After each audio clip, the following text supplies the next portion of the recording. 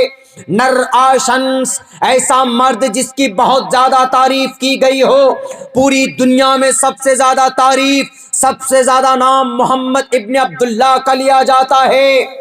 پوری دنیا کے اندر 24 گھنٹے میں اذان دی جاتی ہے۔ ابھی ہمارے یہاں عشاء کی اذان دی گئی تو دوسرے کنٹری کے اندر چلے جائیے، فجر کی اذان دی جاتی ہے، ہر جگہ پر کہا جاتا اذان میں اشہد ان محمد الرسول اللہ، تو پتہ چلا 24 گھنٹے تک ہمارے محمد الرسول اللہ کے نام پڑھے جاتے ہیں، بولے جاتے ہیں، تعریف کی جاتی ہے۔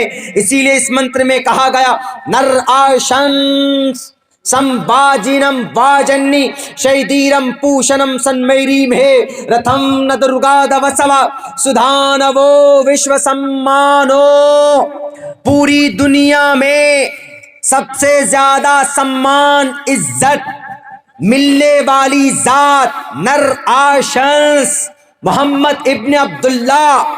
انہوں نے کہا، حضرت سعد لبید نے کہا چین کے بادشاہ سے کہ ہمارے نبی، وہ کبھی انہوں نے کہا کہ شراب مت پیو، انہوں نے کہا کہ بیٹیوں کو کیوں زندہ دفن کرتے ہو؟ بادشاہ سلامت۔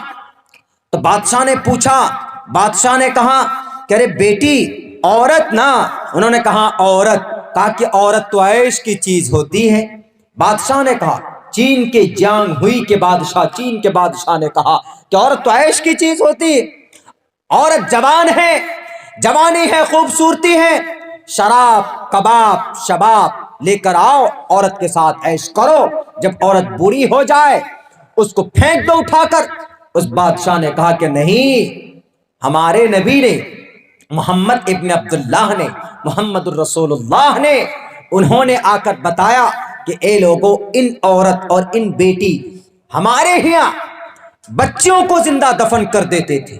اے بادشاہ سلامت، انہوں نے کہا کہ اپنی بیٹی کو، انہوں نے کہا تو کیا حرج ہے، جس باپ کو غیرت آتی ہوگی کہ میری بیٹی آگے چل کر کسی اور کے ساتھ جائے گی تو دفن کر دیتا ہوگا، کون سی بڑی بات ہے؟ حضرت سعد لبید نے کہا کہ نہیں، اللہ کے نبی نے منع کیا، قرآن میں وحی کے ذریعے سے ان کو منع کیا گیا، سماج کے لوگوں کو بتایا، تو اللہ کے نبی نے ہمیں بتایا کہ اے لوگوں، اپنے بیٹیوں کو زندہ دفن مت کرو، ورنہ ہم لوگ، ہمارے گھر پہ بیٹی پیدا ہوتی تھی تو ہم ان کو زندہ دفن کر دیتے تھے۔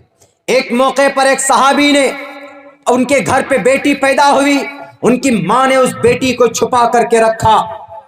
جب وہ بیٹی اس کی 8 سال کی ہو گئی تو 8 سال کے بعد جب اس کی بیٹی ابا کے سامنے آتی ہے، اس کی ماں نے لایا کہ ہو سکتا ہے کہ بڑی ہو جانے کے بعد باپ کے دل میں رحم آ جائے زیادہ، تو باپ کے سامنے جب آئی تو باپ نے کہا کہ یہ بچی لڑکی کون ہے، کس کی بیٹی ہے جو ابھی تک زندہ ہے، ابھی تک اس کو کیوں نہیں زندہ دفن کیا؟ میری ماں اور بہنوں، آپ لوگ سنیے کہ آپ لوگوں کے تعلق سے 1450 سال پہلے لوگوں کا کیا عقیدہ تھا۔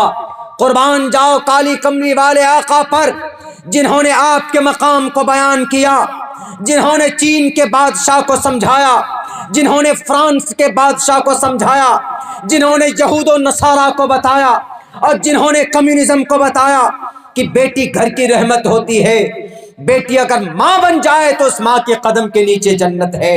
محمد رسول اللہ نے بتایا۔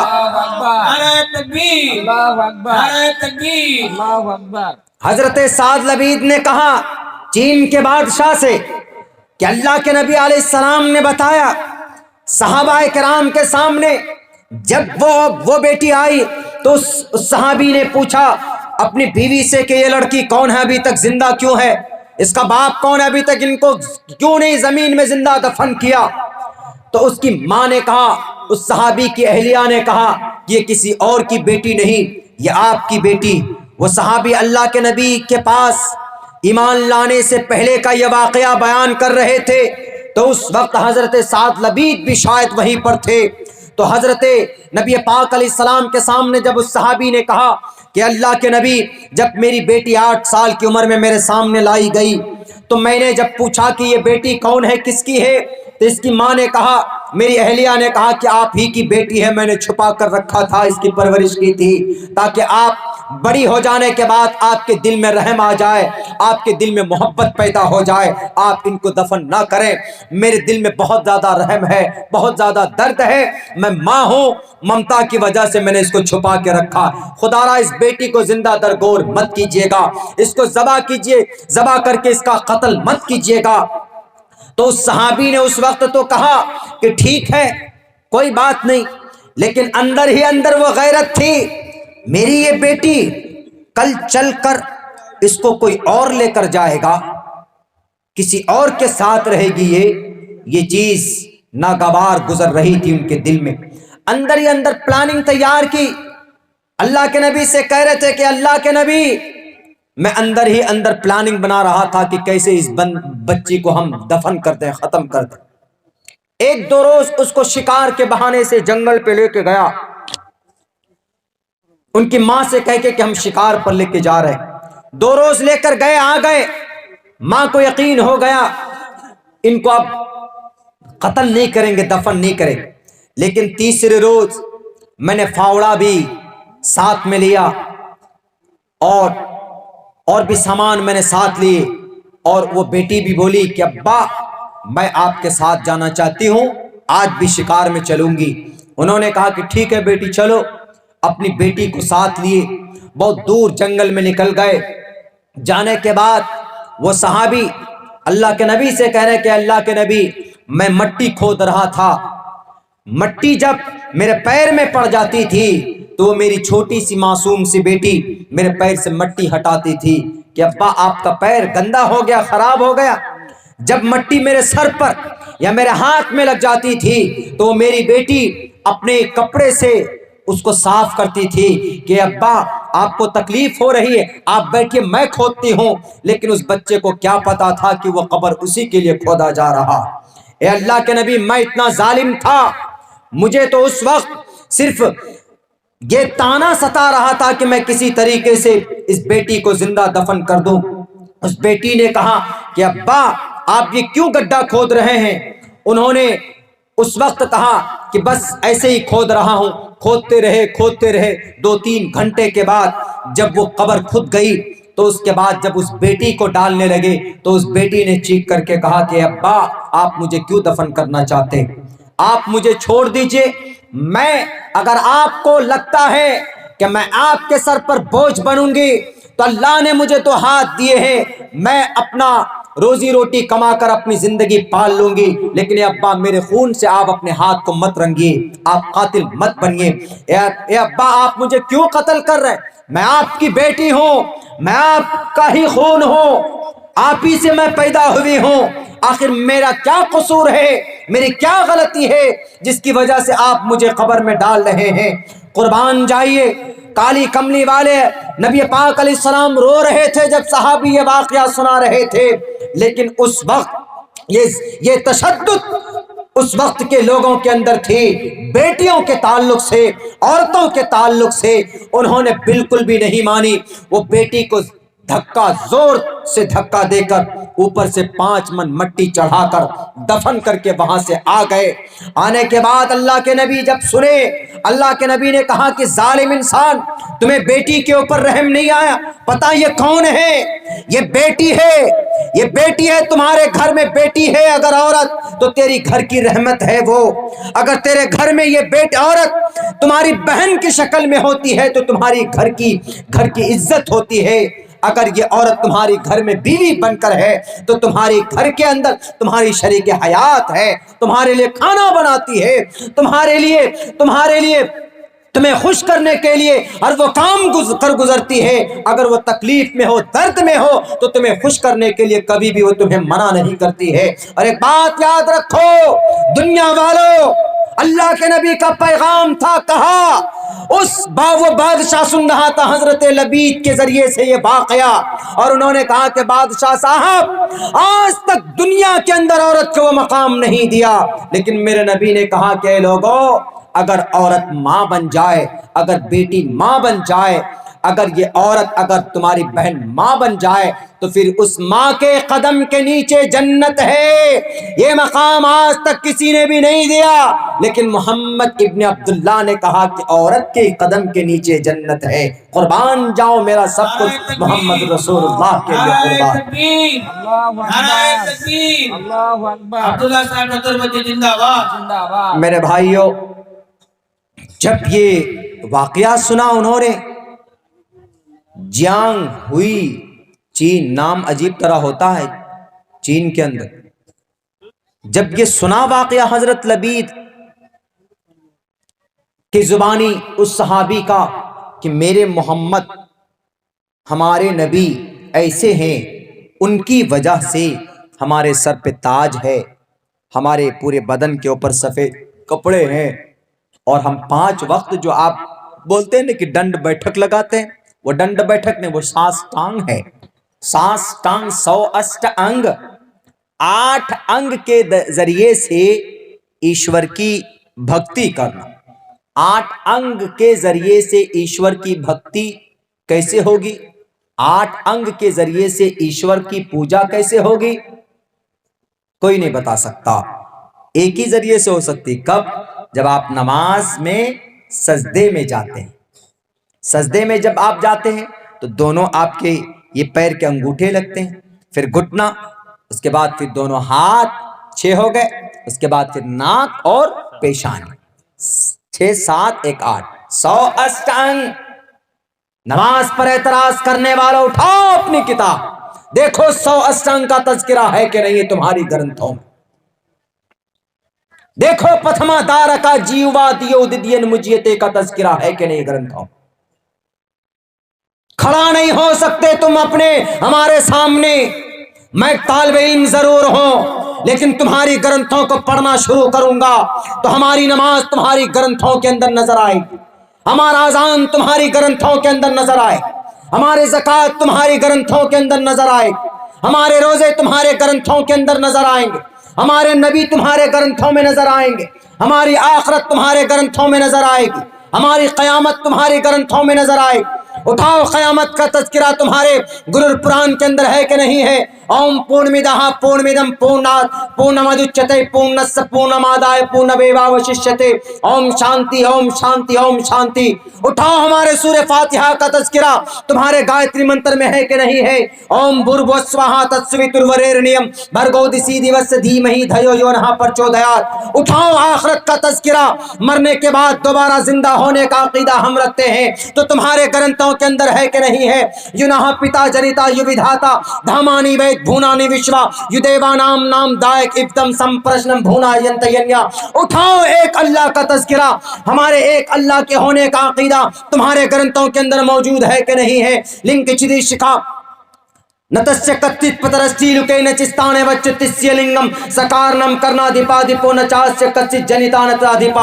اٹھاؤ، موت کا تذکرہ تمہارے گرنتھوں کے اندر ہے کہ نہیں؟ اوکتم وکتی ما پنیم منینتی مام بدھما پرم بھاو مجاننتو مماوی امان اتمم۔ اٹھاؤ، ایک اللہ کی عبادت کا تذکرہ جو بنا کسی انگ کے بنے ہوئے ہیں تمہارے گرنتھوں کے اندر موجود ہے کہ نہیں؟ نہ دیوا مرچھلامیا، اگر نہ ہو تو مجھے کہنا، دنیا کے اندر کتنا بڑا پڑھا لکھا آ جائے، میں ثابت کروں گا اپنے قرآن سے بھی اور بائبل سے بھی اور ویدوں سے بھی کہ وی آر کمپلیٹلی مسلم۔ ہم اللہ اور ایشور کے نزدیک سب سے بہتر اور کمپلیٹ اگر کوئی انسان ہے، سب سے بہتر اور کمپلیٹ اگر کوئی منشیہ ہے تو وہ اس دھرتی کا مسلمان ہے۔ کیوں؟ کیونکہ وہ ایشور کے فرمان کے مطابق اپنی زندگی گزارتا ہے۔ اللہ اکبر۔ میرے بھائیو، باتیں تو بہت ساری ہوتی ہیں، یہ باتیں ان تک پہنچنی چاہیے، اور یہ وقت ایسا ہے ہمارے اور آپ کے لیے بڑا چیلنجنگ وقت ہے۔ چاروں طرف سے آپ کو اپنے لوگ بھی بے وقوف بناتے ہیں، اپنے لوگ بھی بیوقوف بناتے ہیں کبھی کبھی ہم لوگوں کو. ہمیں بیوقوف نہیں بننا ہے. سماج کے اندر کوئی بہت بڑا آپدہ، کوئی دقت پریشانی آ جاتی ہے تو کوئی باہر سے ترم خواں آپ کے معاملے کا حل نہیں کرتا، بلکہ آپ کے سماج کے لوگوں کو خود سے حل کرنا پڑتا. اسی لیے آپ اپنے سماج کو اسٹرانگ کرنے کے لیے کیا کیجئے گا؟ First of all you have to do, you will have to, آپ کو کرنا ہے to educate your children, your child, اپنے بچوں کو تعلیم دیجیے. کوئی معاملہ اٹک جاتا ہے تو ہمارے اکابرین امت علماء کرام موجود، ان سے رجوع کریں، ان کی زیارت کریں، ان کے سامنے جائیں تو انشاءاللہ تبارک و تعالی میں لکھ کر دینے کے لیے آپ کو تیار ہوں کہ وہ آپ کی صحیح رہنمائی کریں گے. اگر آپ نے اپنے بچوں کو تعلیم دے دی، تعلیم یافتہ بنا دیا، ابھی تک تو ہم لوگ کھانے پینے پر پہ اپنی زندگی گزار لیے، جو پڑھے جو ایجڈ طبقے کے لوگ ہیں، لیکن یہاں سے اپنی نسل کو پڑھائیے. میں جلسوں میں جاتا ہوں میرے بھائیوں، میں ہر فیلڈ سے جڑا ہوا ہوں، سیاسی فیلڈ سے بھی جڑا ہوا ہوں اور تعلیمی میدان سے بھی ہمارا، بلکہ سب سے مضبوط اور اسٹرانگ ہم جو کام کر رہے ہیں وہ تعلیم کے اوپر کر رہے ہیں. جلسوں میں جاتا ہوں، لوگ بلاتے ہیں، تقاضا کرتے ہیں، ضد کرتے ہیں، اصرار کرتے ہیں. جیسے آپ کے اس جلسے کے اندر ہمارے بھائی مغل اعظم صاحب، وہ پورے اس بنگال کے اندر ہم کو اپنی گاڑیوں سے گھماتے ہیں، اور کلکتہ کے اندر ہم رکتے ہیں بھائی تجمل صاحب جو ہمارے برابر میں بیٹھے ہوئے، اور کھڑگپور کے اندر علماء کرام کا بہت بڑا طبقہ ہے. آپ کے اس علاقے میں بہت تقریباً 2 ڈھائی 3 سال سے ہمارا آنا جانا رہتا ہے.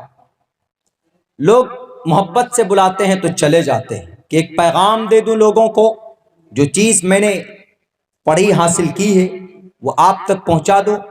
ورنہ سب سے بیسک جو ہمارا فوکس ہے وہ تعلیم پر، ایجوکیشن پر ہے.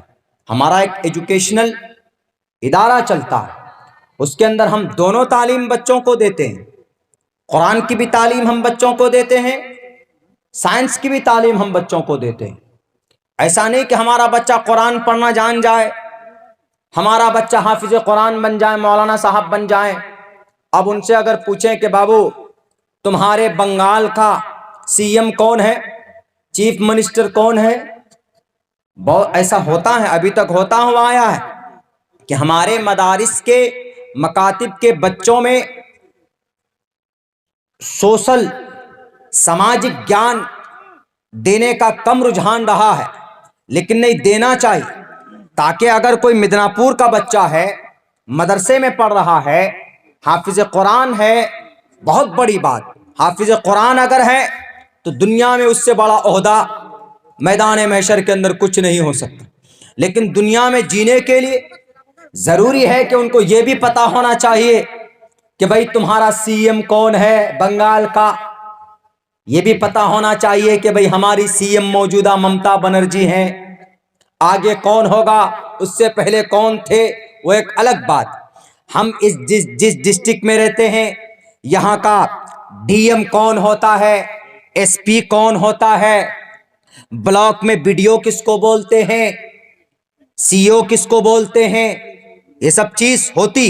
آپ کا کوئی بھی میٹر اگر ہوتا ہے تو آپ بلاک میں جاتے ہیں، جہاں سی او ہوتا ہے، بی ڈی او ہوتا ہے، بی ای او ہوتا ہے. ڈسٹرکٹ میں جائیے ڈی او ہوتا ہے، ڈی ایم ہوتا ہے، ایس ڈی ایم ہوتا ہے، ایس پی ہوتا ہے، ڈی ایس پی ہوتا ہے. یہ چیز بچوں کو آنا چاہیے تاکہ اگر آپ پر کوئی ظلم کرے تو آپ کو پتا ہونا چاہیے کہ اگر آپ کی زمین کے اوپر کوئی قبضہ کر رہا ہے، کوئی وہ کر رہا ہے، تو آپ کی زمین کا معاملہ کون دیکھے گا؟ ہے زمین کا معاملہ، آپ چلے گئے کہاں کسی نیتا جی کے پاس تو حل نہیں ہوگا. زمین کا معاملہ ہے تو سی او کے پاس جانا ہوگا، وہ جا کر کے ٹھیک ٹھاک کرائیں گے. تو یہ چیز ہے، اپنے بچوں کو قرآن کی تعلیم کے ساتھ ساتھ اپنے بچوں کو دنیاوی تعلیم بھی نیسیسری اور ضروری ہے.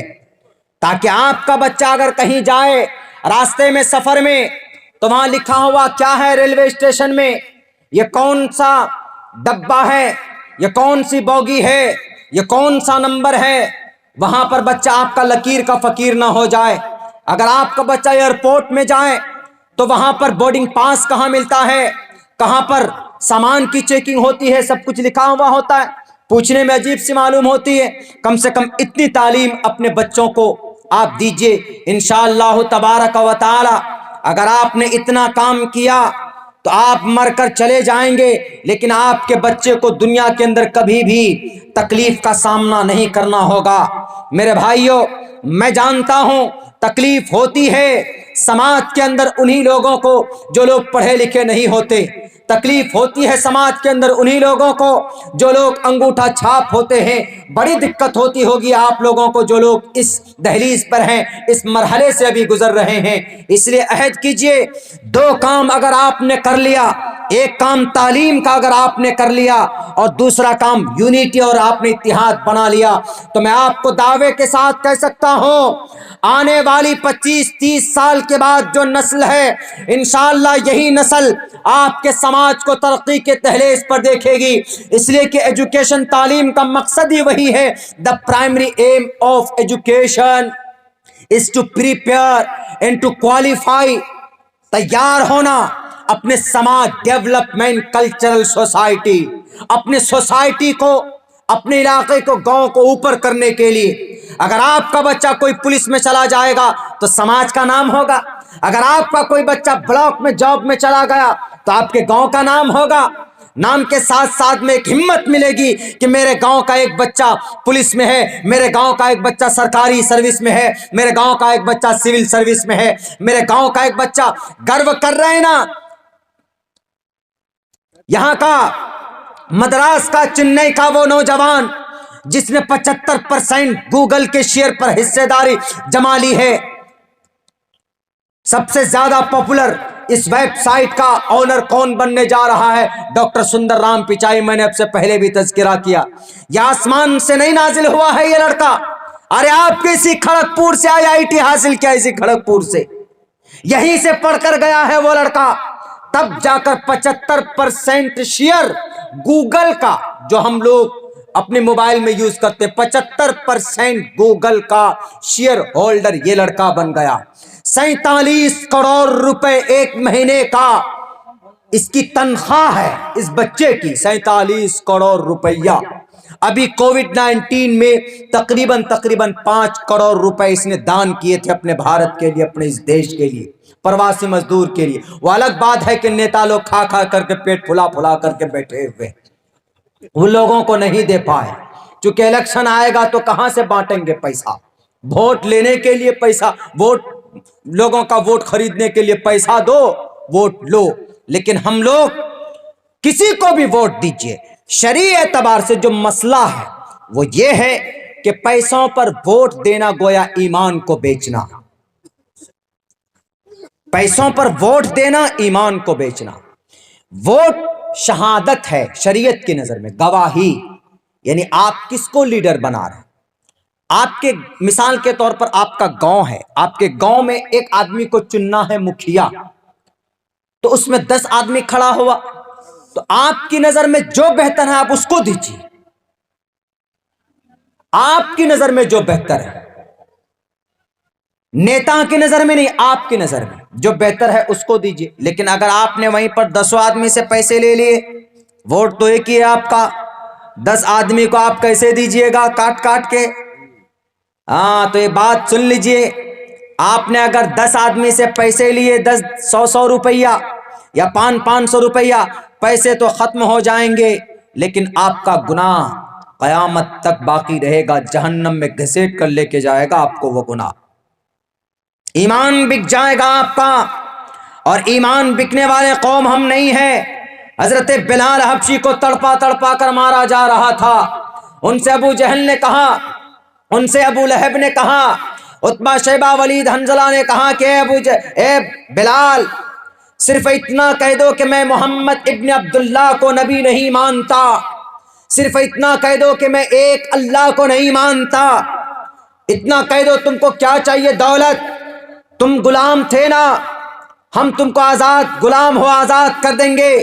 امیہ ابن خلف، انہوں نے کہا ہم تم کو آزاد کر دیں گے، یہ لو ہیرے جواہرات، یہ لو تم سونے چاندی، یہ لو تم حویلیاں، یہ لو تم غلام باندیاں، عیش کرنا، پوری زندگی سیٹ ہو جائے گی تمہاری، عیش کے ساتھ زندگی گزارو گے، صرف ایک بات کہہ دو کہ میں محمد ابن عبداللہ کی شریعت پر، ان کے دین پر، ان کے اللہ کو نہیں مانتا، یعنی محمد کے اللہ کو نہیں مانتا، صرف اتنی سی بات کہنی ہے۔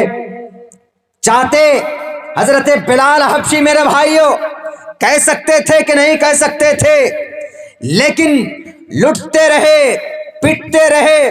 بلال حبشی کو عرب کنٹری کے اندر وہاں کی ریتلی زمین جو ہوتی ہے وہ دھوپ میں گرم ہو جاتی تھی، اس کے نیچے ان کو رکھتے تھے، لٹاتے تھے، نیچے سے ایک دم زمین تپی ہوئی، اوپر سے پتھر کا چٹان ایسے ڈال دیتے تھے تاکہ وہ ہل نہ پائیں، نیچے سے زمین تپی ہوئی اور اوپر سے پتھر کا چٹان رکھا جاتا تھا۔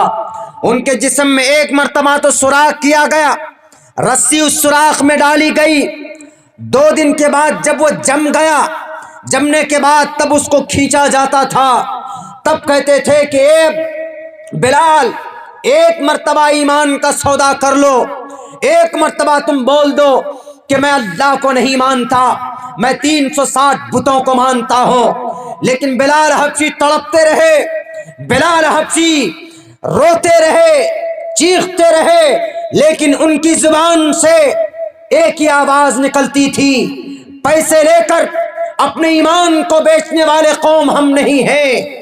بی بی سمیہ کے جسم کے ٹکڑے کیے گئے، اپنے ایمان کا سودا نہیں کیا تھا۔ حضرت بلال حبشی نے کہا کہ ابو جہل، اے عتبہ، اے شیبہ، اے امیہ ابن خلف، کتنے طریقے ہیں تمہارے اوپر ظلم کرنے کے، کر لو، آزما لو۔ یہ بلال، یہ مت سمجھنا کہ یہ غلام ہے، یہ کالا ہے، یہ بدصورت ہے، میں دفن ہو جاؤں گا مٹی میں، لیکن محمد ابن عبداللہ کی لائی ہوئی شریعت کا سودا نہیں کر سکتا، میں نہیں مٹا سکتا، نعرہ تکبیر، نعرہ تکبیر، میں اپنے ایمان کا سودا نہیں کر سکتا۔ آج 500 100 200 300 میں ہم بیچ دیتے ہیں اپنے ایمان کو، نہیں میرے بھائیوں، یہی بلال ہیں۔ محمد الرسول اللہ کہتے ہیں کہ بلال تمہارا کون سا عمل ہے، تم چلتے ہو مکہ کی گلیوں میں، تم چلتے ہو پٹاس پور میں، تم چلتے ہو کلکتہ ہاوڑہ میں، تمہاری چلنے کی آہٹ مجھے سنائی دیتی ہے جنت الفردوس میں۔ یہ مقام تھا، کیوں؟ انہوں نے ایمان کا سودا نہیں کیا تھا۔ آج تو یہ ٹھون نیتا دیا، اس کو بھی کہتے ہاں دیجئے نا، ہم آپ کو اتنا تو ووٹ دلوائیں گے، اس کو بھی کہتے دیجئے نا، ہم آپ ہی کو ووٹ دلوائیں گے۔ نہیں میرے بھائیوں، ایمان کا سودا بالکل نہیں ہونا چاہیے۔ تو بہرکیف بہت وقت بھی ہو چکا ہے، اور چونکہ کل بھی یہاں سے بہت دور کا سفر کرنا ہے، آسام سلچر پہنچنا، وہاں دن کا بھی پروگرام ہے، رات کا بھی پروگرام، لیکن بہت طبیعت خوش ہوئی ہے آپ کے اس پروگرام، بہت پروگرام میں آتا ہوں لیکن یہاں کے پروگرام میں مجھے بہت خوشی ملی، جس کی وجہ سے میں تقریباً 2 گھنٹے تک میں بول پایا ہوں۔ یہ آپ لوگوں کی محبت کا، اراکین جلسہ کے خلوص کا نتیجہ ہے کہ میں اتنی دیر تک بول پایا۔ 2 کام ہم لوگوں کو کرنا ہے، اپنے بچوں کو ہم لوگ تعلیم دیں، دونوں تعلیم دیں، اور ہمیں مل کر رہنا۔ کوئی ہمیں اگر بانٹنے کی کوشش کرے تو ہم بٹیں گے نہیں انشاءاللہ تبارک و تعالی۔ پابندی سے نماز پڑھیں گے، علماء کرام کو سر کا تاج سمجھیں ہم، اولیاء اللہ کو سر کا تاج سمجھیں ہم، پیران پیر کو سر کا تاج سمجھیں ہم۔ کسی بھی علماء کرام، حفاظ کرام، قرہ حضرات کے خلاف ایک شبد بھی اپنی زبان سے نہیں نکالیے گا، کیوں؟ اللہ نے ان کی تعریف کی ہے قرآن۔ اگر آپ ان کی برائی کریں گے، ہاں کمی کوتاہی ہر کسی کے اندر ہوتی، لیکن دیکھیں ان کے سینے میں قرآن ہے، حدیث ہے، تو اللہ تبا آپ اس چیز کا احترام کرتے ہوئے، اگر آپ کو کسی سے کوئی تکلیف ہے کسی بھی عالم دین سے تو جا کر بات کیجئے، لیکن بدگمانی مت کیجئے۔ اللہ تبارک و تعالیٰ سے دعا کرتا ہوں کہ اللہ کہنے سننے سے زیادہ عمل کی توفیق عطا فرمائے۔ بہت بہت شکریہ، جزاک اللہ۔ السلام علیکم ورحمۃ اللہ وبرکاتہ۔